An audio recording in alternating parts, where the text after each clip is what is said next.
through, depending on your faction, you will liberate them, kind of stage a revolt, raise allies on your side, and take down the cruel master of the mines. Now, this dungeon is completely playable on the floor of BlizzCon today. So if you are here with a few friends, guildmates, you can line up as a group of 5 and jump right in. If not, maybe you can spam the equivalent of a trade chat as you're waiting in line, try to find a group to put together. While this dungeon is in a horde starting zone, if you're alliance, you'll have an item in your bags that will teleport you to the dungeon. So both factions can check it out. Curious to see what you guys think when it's on the floor. This is a look at a 2D layout for the dungeon. Here you see some of the non-linearity. Basically, there's a ring that you can work your way around. One boss on the left side, one boss on the right side, one patroller that makes his way through the mines as a whole. Once all 3 have been defeated, you can access the boss in the back. And we have a video for you guys. We'll walk through the mines.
So, and of course, that's just one dungeon of the many. Some of the others that you're going to be seeing in Warlords, there's a dungeon set at the Blackrock Foundry in Gorgrond, where you can really see the Blackrock War Machine kind of in full swing and help take that apart. Alkindune in Talador. As you mentioned earlier, this is not the smoldering crater that you may remember from Outland. This is the holy mausoleum of the Draenor, where their souls go to rest, but also to be protected from the Burning Legion and the Eridar that eternally hunt and thirst for Draenei's souls. And maybe the followers of a fellow named Gul'dan might have some interest in a place like that. We'll have to see. The Arakoa Spires, looking down upon the land and the spires of Iraq. These are not the hunched, twisted Arakoa that were cursed in Outland. This is the majestic winged race that has a high civilization, and you will be seeing what they're up to there. In Shadowmoon Valley, the Shadowmoon clan, Ner'zhul, beneath the earth, is working and dabbling with dark powers in the Shadowmoon burial grounds as he slips further into his descent into darkness, and you'll have to go in there and put a stop to what he's doing, of course.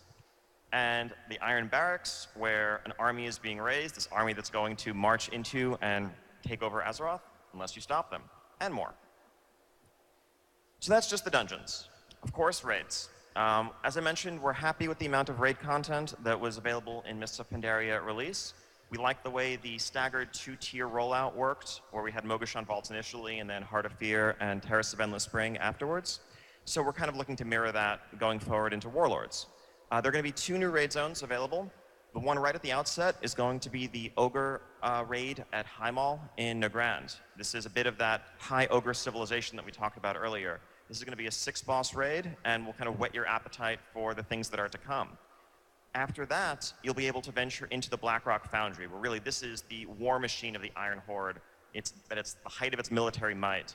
The processing, refining of the Blackrock ore, for which the Blackrock clan gets its name, as it's forged into weapons and armor and war machines that are assembled and sent off to the front lines to wreak havoc upon Draenei and eventually Azeroth. And Warlord Blackhand, commands this from the interior of the Crucible. And you need to go in there, work your way through this 10-boss raid, and put a stop to his plans. We'll be talking a bit more about this raid at our later Raid and Systems panel. And of course, we'll see the return of world bosses. There'll be fierce new world bosses in the model of, Shav Anger, Ordos, Nalak, etc.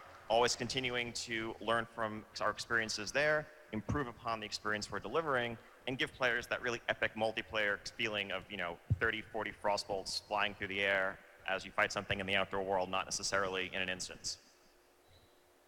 In addition to some of the specific raid content that we're releasing, we've also taken a moment to reflect upon our philosophy and how we're approaching the design of our raids. So, any Flex Raiders in the house? Awesome. Yeah, we're super happy to see how flexible raiding has worked out so far in patch 5.4 and how it's been embraced in Siege of Orgrimmar. I think that it really, flexible raiding offers a solution to a lot of the social problems that often are one of the downsides of group raiding. Anytime there's a mismatch between the number of people on hand that want to raid and the fixed size of raid content. If you have 8 people looking to do a 10-player raid, well, you're going to have 8 pretty unhappy people. If you have 12 people looking to do a 10-player raid, well, then you have to deal with who sits on the bench, maybe no one wants to. That's not very much fun either. And one of the great things about the flexible structure is the ability to come and go. If you don't have to feel guilty if you miss a raid, or if someone logs on in the middle of the night, they can hop right in. You just keep going. And it's really opening an experience that we think of as a core part of the multiplayer role-playing experience to more people. And that's fantastic. Now, for several years now, for a couple of expansions, we've supported a parallel 10 and 25 player structure. From Wrath of the Lich King onward, and then in Cataclysm, we're really put efforts to make them truly equal in terms of difficulty and reward. But there have been tensions throughout that system that we've experienced, and trying to reward them equally, trying to keep the difficulty equal, while trying to recognize the logistical difficulties of keeping a 25-player roster together, but also not making the 10-player raiders feel like second-class citizens. There's been this kind of struggle, this back and forth between the 10 and the 25 camps. Well, one of the things that we see out of flexible, one of the potentials of flexible raiding, is that in this 10 versus 25 war, everyone can win. And we see Flex as the way forward in that regard. So we're looking to see how can we expand flexible mode? How can we expand the scaling tech that we have to suit other types of raid structures, other difficulties? How far can it go? One of the first things that we realized when we were testing flexible mode of Siege of Orgrimmar on the PTR is that actually, really the biggest difference between that and normal mode raiding was just the tuning. People who might have tested the very first early flexible tests on PTR may remember when we were scaling your item level down maybe a bit too far, and the tuning was maybe a little bit too high. It actually felt pretty much just like a normal mode raid, except you had 21 or 19 or 14 people, and that was the core difference. So obviously that wasn't our tuning target for 5.4 Siege of Orgrimmar flexible mode, but it was this great proof of concept for where we could go in the future. And we see no reason why what's currently normal mode difficulty can't just work flexibly instead. So you can do it with 10, 25, 14, 19, however many people you have on hand.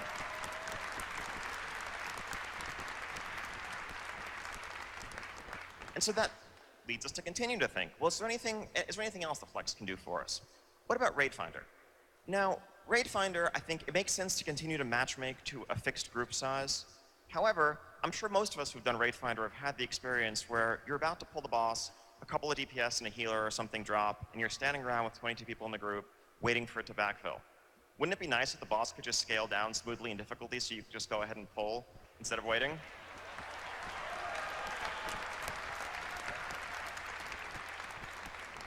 With flexible scaling, we can make that happen. Now, is there anything Flex can't do? Well, okay, yes. There's one area where we don't think that Flex scaling is really very well suited is the most cutting edge, the most tightly tuned hardcore content, because the reality is it's a challenge for us to begin with just to tune it correctly for 2 difficulties currently. And this is the audience that really is going to try to min-max and take every possible advantage. The last thing we want to see is for the right answer to be to do boss 3 with 17 people and then drop to 14 for boss 4 and so forth. No one wants that. We're not going to do that. Don't worry. But what that means is that really cutting-edge content is best suited in terms of tuning, in terms of presentation, to a single raid size. And we've been looking, since we've been getting rid of this parallel 10 and 25 structure in our normal mode, and we've been thinking, what can we do about that for our current heroic mode? And what we're doing is looking to consolidate to a single 20-player raid size going forward.